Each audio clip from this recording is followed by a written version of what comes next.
24horas.com está na Corsao para cobrir lo cual está elección 2016 y no está aquí na Golio School na Juliana Dorp na onda con el líder del partido PAR, partido GEL, lo va a depositar su voto. Se trata aquí de señora Jesús Leito, que en la semana pasada nos conversamos con él y arriba una campaña sumamente positiva para aquí por influenciar diferentes votadores que tienen aquí na Corsao.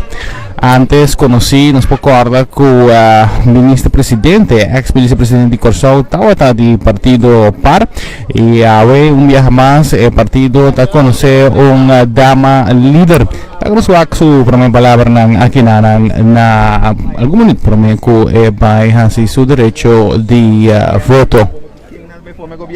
Todo el partido que tiene interés do pueblo aqui na pecho, da cultura e cena nós vai adiante. Esse não que tá tapa no saco, esse não que tá convicto, esse não que tem mente criminal, que tá busca na mês próprio saco, esse nós não que tá com não. Nós que tá com o partido não que tá íntegro, caminho que nós proíba o pueblo aqui no seguinte nível, é nível mais alto, para junto nós vai ter mundo também.